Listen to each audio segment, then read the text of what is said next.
You're listening to the Zipline Logistics Truck Yeah podcast, where we explore all kinds of hot topics in the logistics industry.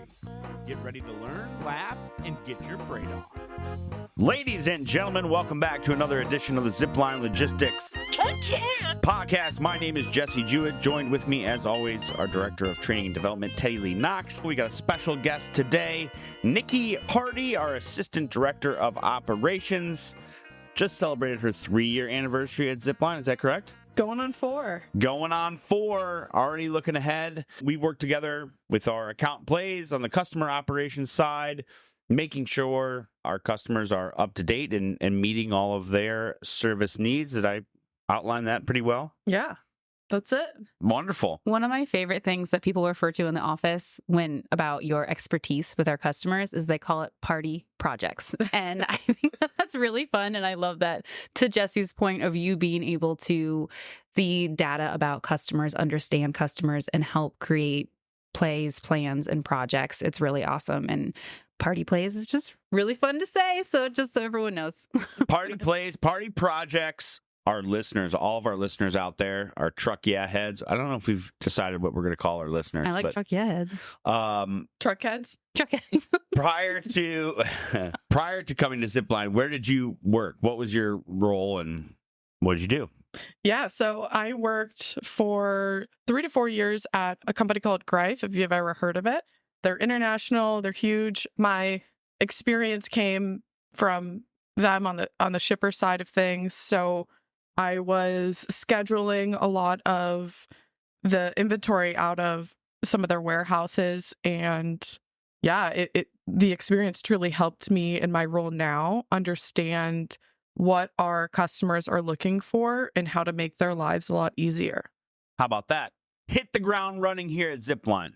So we're talking about quarter 3 today, Teddy. Quarter 3 is Quarter 3. July 1st through September? Nailed it. September 30th. Okay. That's typically quarter 3 on a standard lunar calendar, right? The months of the year: July, August, September.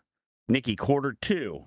Talk about some of the pain points with your weekly, daily conversations with our customers. What did we see in quarter 2 here in 2024? So we obviously had produce. Outside of produce, I feel like the market kind of steadied a little bit, aside from the hiccups. Some hiccups. Let's talk about the hiccups.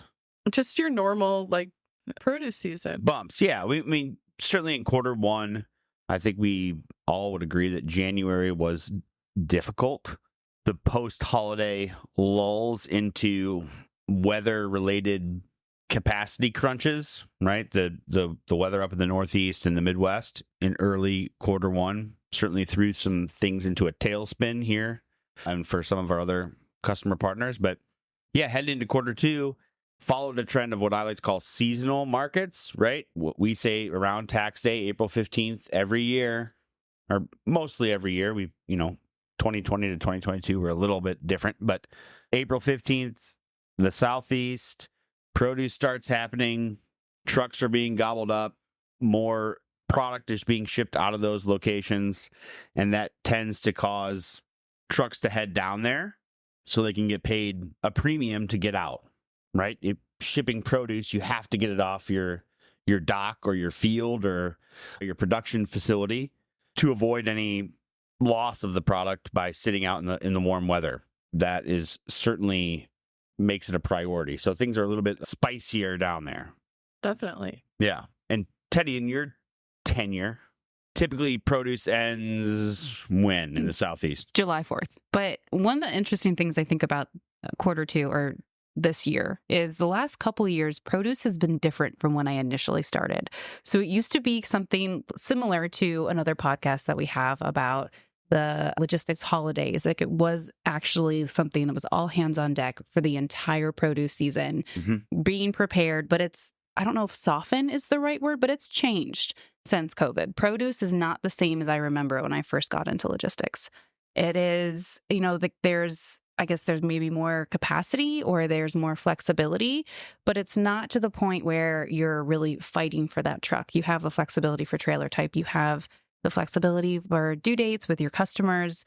And I really feel like it's changed over the last decade. Fair assessment. Niki? Yeah. Do you think that COVID had anything to do with capacity coming into the market? I do. I think that we saw a lot more carriers expand, and then we also saw some carriers leave during COVID and the transition into today, and that's changed things. We've also been able to see more flexibility with the type of trailers being used or how to manipulate those trailer types to fit the product and make sure that the integrity of that product stays. And then I also think that the weather has changed so much so that produce seasons have actually started later or started earlier. And so you're sometimes in produce season or out of produce season before you even know it.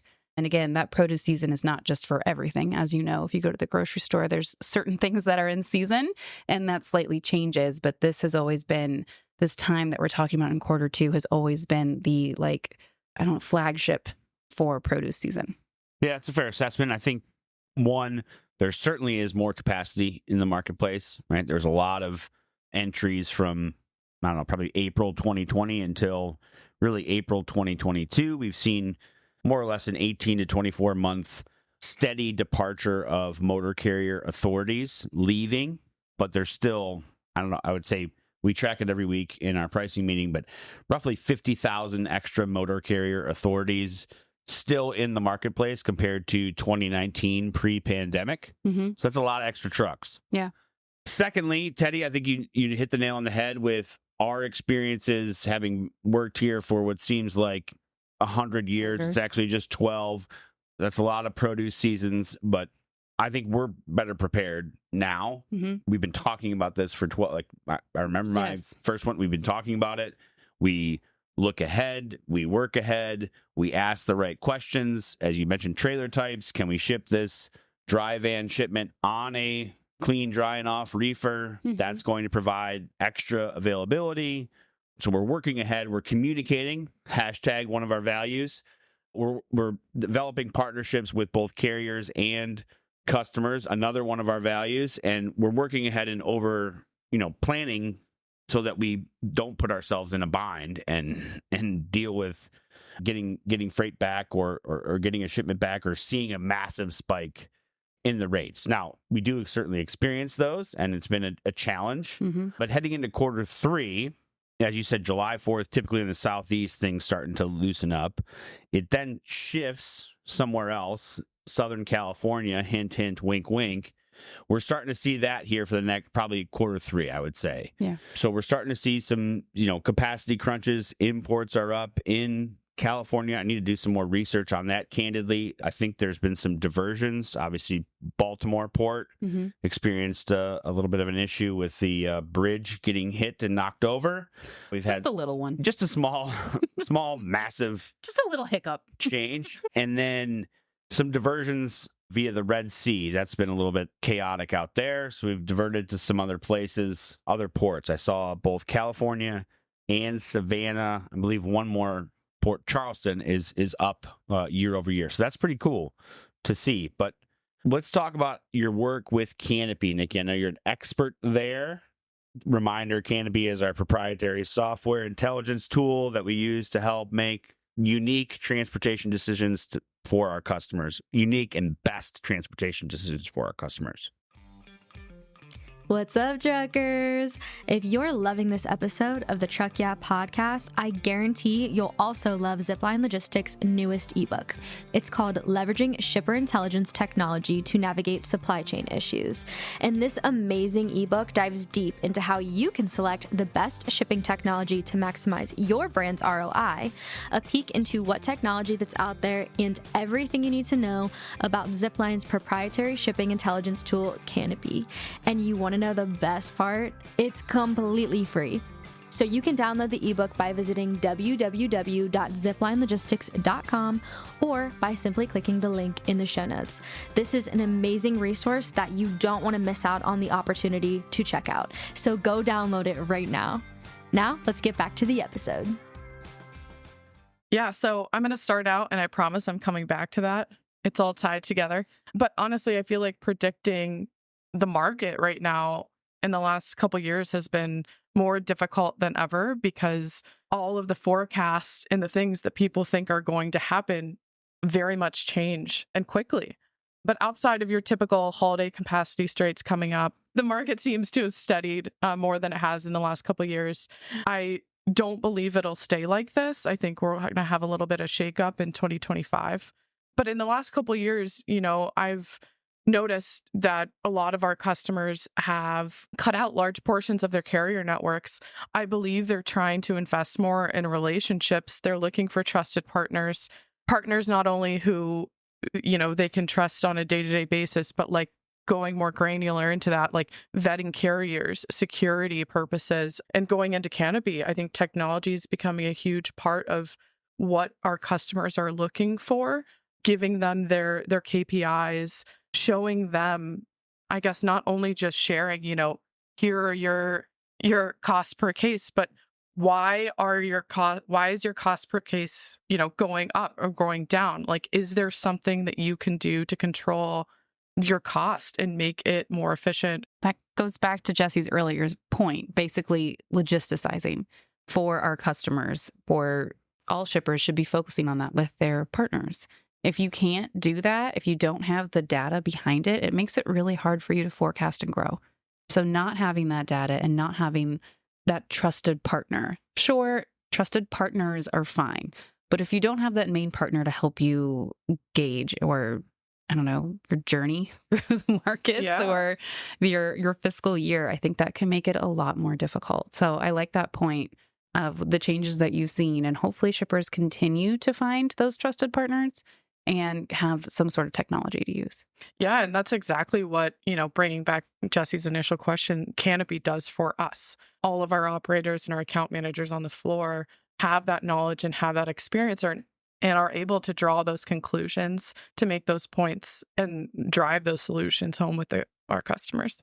I remember my first time in Canopy, I was a little intimidated, but now it's just so easy to be able to draw the connections between those things and have those communications with customers and explain to them what, how you can use the notice time along with transit time, the cost per piece, and, simplify that by their receivers or customers. And then you're really able to manipulate the market and use that in advantage to, talk about ports, like using these ports and having more outbounds from this location during this time, if available, or also helping them understand things to create more leadway, more time to find the right locations, find the right shipments, and, take that market knowledge and use it to their advantage rather than just being subjected to what is happening in the market. Absolutely. It's optimizing their network. That's okay. That we could have cut everything I just said down. Yes, optimize the network. That definitely falls in line with the partnership. Another one of our values. I think I've mentioned that before. Yes. I'm going to go on a little rant here. So in general, Niki mentioned 2025. There's some, prognosticators out there saying that is when the market is going to quote unquote flip. I'm making air quotes with my hands right now for all of our listeners out there. We don't have a YouTube channel yet. I think we should get on that. But that's what we're seeing right at the very least. I mentioned the 50,000 extra motor carrier authorities compared to pre-pandemic 2019. There is not a massive spike in volumes as of yet in the marketplace to match up that extra capacity with extra shipments, right? So in general, the market for our customers, our shippers, is soft. They are buying very, very well. There are instances where there's blips or hiccups, if you will, and that would be national holidays, Memorial Day, Juneteenth, July 4th, Labor Day, etc., where people stop working, things shut down. So now we have to change and logisticize or optimize the network to move around capacity. Then we have, shout out to our recent podcast on trucking holidays, right? We have Blitz Week that happens in May, then Driver Safety Week happens in July, and then I believe there's one more Break Safety Week in August or at the end of July. Labor Day comes up right after that. So newsflash on the Q3 podcast, a lot of those are happening in Q3, right? So July 4th, right into the Safe Driver, right into Break Safety Week. God, I'm going to forget that one. And then Labor Day. So all of those are happening in Q3, along with flowing out of the Southeast produce into back to school and really like heading into the Q4 blast or blitz of theoretically extra shipments, right? So quarter three has some opportunities for like bumps in the road. I saw at the end of quarter two, typically we were seeing 4% rejections on reefer freight. It jumped up to 8%, right? So we're starting to see these little bumps. So it's important, like we said before, to plan ahead, work with an experienced provider, establish flexibility, and utilize someone who's going to be honest and communicate clearly to adhere to your goals and your objectives so that you can get your freight onto the retail shelf in the appropriate amount of time. There's my rant. Ran over. Beautiful. Nailed it. Well done. That was good. What else do we need to touch on in quarter three, Teddy? You made the point earlier about more inbounds into the ports. That really starts to kick off in quarter three, and the capacity changes, inventory also changes. And that's something that's really important to remember, is that if you don't have your inventory in line, that's going to cause you some additional issues that are really hard for a partner to help you with, regardless of how much transit time you have. So understanding those and being able to include all of that with your partner is really important. Your network is needed in these conversations. It shouldn't just be A to B. It should be all your inventory all the way back to the consumer actually taking it off the shelf. Yeah. I think that's really important when you're looking at a quarter and looking at working and that trusted partner to, like you said, Nikki. I think even for our customers, it's hard to get out of just looking at your day-to-day. And like you said, forecasting and looking at your future and planning those types of things. I mean, hurricane season, we didn't say that, but that's also, we're in hurricane season right now, actually. Yeah. How about it? That's another factor, another disruptive factor, hurricanes. It's so big, we can't even talk about it. On a personal note, I know Nikki just got back from vacation. Are you taking any vacations in quarter three, Teddy? Yes. Nice. Yes, Me I too. am. Nikki, another one?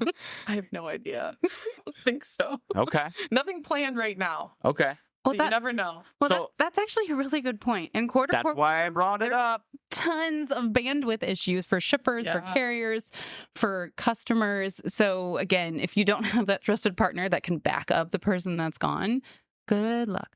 Yeah, and we cannot say it enough of working ahead and trying to establish a plan as opposed to, like Nikki just mentioned, working on a day-to-day basis.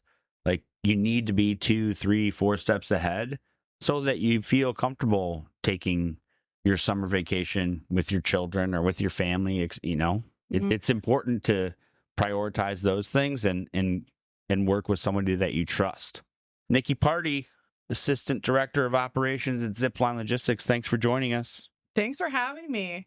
It was excellent, Teddy. Always a pleasure. Same to you. Thank you. Shout out to our Truck Yeah heads or whatever we're calling our listeners. Don't forget to leave a 5-star review wherever you listen, Apple, Spotify. Thanks, everybody, for joining us in another edition of the Zipline Logistics podcast. See you next time.